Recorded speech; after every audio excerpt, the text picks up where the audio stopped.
ಸಂಕಟ ಬಂದಾಗ ವೆಂಕಟರಮಣ ಅನ್ಬಾರ್ದು. ಯಾಕಂದ್ರೆ ಪೈಪ್ ಹೊಡೆದೋಗಿ ನೀರು 2 ದಿನದಿಂದ ಬರ್ತಾ ಇಲ್ಲ.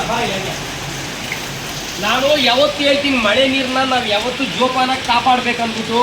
ಇದೊಂದು ನೋಡ್ರಿ, ನೀರು ಇಲ್ದಾಗೆ ನೀರಿನ ಬೆಲೆ ಗೊತ್ತಾಗೋದು ನಮಗೆ. ನಾನೊಂದು ಯಾವತ್ತು ಡೆಮೋ ಅಲ್ಲ, ಮದ್ದು ಗುಂಡು ತಯಾರಾಗಿಟ್ಟಿದ್ದೆ. ಆದರೆ ಕೆಲವೊಂದು ಕಾರಣಗಳಿಂದ ಈ ನಡುವೆ ನೀರು ಬರ್ತಾ ಇತ್ತು, ಅದು ಸ್ವಲ್ಪ ಕೇರ್ಲೆಸ್ ಇದ್ಬಿಟ್ಟೆ. ಅದಕ್ಕೆ ನೋಡಿ, ಇವಾಗ ತಕ್ಷಣ ಮಳೆ ಬಂದುಬಿಟ್ಟು ಮನೆಯಲ್ಲಿ ನೀರಿಲ್ಲ, ಬಾತ್ರೂಮಲ್ಲಿ ತೊಳ್ಕೊಳಕ್ಕೂ ಸಹ ನೀರಿಲ್ಲ, ಮಳೆ ಬರ್ತಾ ಇತ್ತು. ಯಾಕಂದರೆ ನೋಡು, ಅದು ಯಾವತ್ತೊಂದು ಆಗಲಿ ಒಂದು ವಸ್ತು ಒಂದು ಇದ್ದರೆ ಅದು ಬೆಲೆ ಗೊತ್ತಾಗಲ್ಲ, ಇಂದಾಗೆ ಗೊತ್ತಾಗೋದು. ನೀರಿಲ್ಲದೆ ಇರೋ ಕಾರಣಕ್ಕೆ ನಾನೆಲ್ಲ ರೆಡಿಯಾಗಿ ಇಟ್ಕೊಂಡಿದ್ದೆ. ನೋಡಿರಿ, ಅಲ್ಲಿ ಬರೋ ಅಲ್ಲಿ ಬರೋ ನೀರನ್ನ ನಾನು ಎಲ್ಲ ಸೆಟಪ್ ಮಾಡಿ ಎಲ್ಲ ಇಟ್ಕೊಂಡು ನೋಡಿ, ಈ ಥರ ಬಂದು ನೋಡಿ ಇಲ್ಲಿ ಕೊಟ್ಟಿಕ್ಕಿದ್ದೀನಿ. ನೋಡಿ ಇಲ್ಲಿ ಕೊಟ್ಟಿಕ್ಕಿದ್ದೀನಿ. ಇವಾಗ ಯಾವುದೋ ಒಂದು ಸದ್ಯಕ್ಕೆ ನೀರಿಗೆ ಏನಾಗಿಲ್ಲ, ಬಂಗಾರ ಐತೆ ನೋಡ್ರಿ. ಇವು ಅದು ತುಂತುರು ಮಳೆ ಬೀಳ್ತಾ ಇದ್ದಾರೆ ಮನೆ ಮೇಲೆ, ಶೀಟ್ ಮೇಲೆ ತೋರಿಸ ಇಲ್ಲ ನನ್ನ ನೋಡ್ಸ. ಶೀಟ್ ಮೇಲೆ ಬೀಳೋ ನೀರೆಲ್ಲ ಸ್ವಲ್ಪ ಸಂಗ್ರಹಣೆ ಆಗ್ತಾ ಇರಲಿ. ಬೆಳಗ್ಗೆಗೆ ಏನಪ್ಪ ಮಾಡೋದು, ನೀರಿಲ್ಲ, ಅದೊಂದೇ ಯೋಚನೆ ನನಗಿತ್ತು. ಇನ್ನು ಕರೆಕ್ಟಾಗಿ ಒಂದು 20 ನಿಮಿಷ ಮಳೆ ಇದೇ ರೀತಿಯಲ್ಲಿ ಬಂದು ತೊಟ್ಟಿ ತುಂಬ್ಕೊತದೆ. ನಮಗೆ ನಾಳೆ ರೆಡಿ ಮಾಡ್ಬೋದು, ಮಾಡದೇನೂ ಬಿಡ್ಬೋದು. 3 ದಿವಸದಿಂದ ಕ್ಲರ್ಕ್ಗೂ ಅವ್ರಿಗೆ ಹೇಳ್ತಾ ಇದ್ದೀನಿ, ಯಾರು ಕಿವಿಯಲ್ಲಿ ಹಾಕ್ಕೊಳ್ತಾ ಇಲ್ಲ.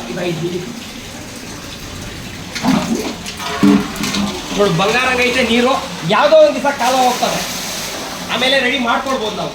ಅದೇ ಮಳೆ ನೀರನ್ನ ಯಾವತ್ತೇ ಆಗಿ ಯಾವುದೇ ಕಾರಣಕ್ಕಾಗಿ ನಾವು ವೇಸ್ಟ್ ಮಾಡಲ್ಲ. ನೀರು ಬರ್ತಾಯಿತ್ತು, ಇನ್ನೇನು ಬರೋ ನೀರಲ್ಲ ಇವಾಗ, ಅದರಿಂದ ನಾವು ಸ್ವಲ್ಪ ಕೇರ್ಲೆಸ್ ಬಿಟ್ಬಿಟ್ಟಿದ್ವಿ. ಇನ್ನೊಂದು 20 ನಿಮಿಷ ಮಳೆ ಬಿದ್ದಾಯ್ತು ಅಂದರೆ ನಮ್ಮ ತೊಟ್ಟಿ ತುಂಬ್ಕೊಳ್ತದೆ. ನಮಗೆ ನಾಳೆ ರೆಡಿ ಮಾಡ್ದೇನೂ ಸರಿ, ಮಾಡಿದ್ರೇನೂ ಸರಿ, ನಮಗೆ ಕಾಲ ಬರ್ತೈತೆ. ನೋಡ್ರಿ, ಇದ್ರ ಬಗ್ಗೆ ನಮಗೆ ಅರಿವನ್ನು ಉಂಟು ಮಾಡಿದ್ದು ಅಮ್ಮನ ಜಯಲಲಿತಮ್ಮನ ನರ್ತೋದಲ್ಲಿ ನನ್ನ ನೋಡ್ತೀನಿ. ಜಯಲಲಿತಮ್ಮ ಅಂತಿದ್ರು, ಅವ್ರಿಗೆ ನಾನು ತಮಿಳ್ನಾಡಲ್ಲಿ ಕನ್ನಡ ಮಾತಾಡ್ತಾ ಇದ್ದೀನಿ.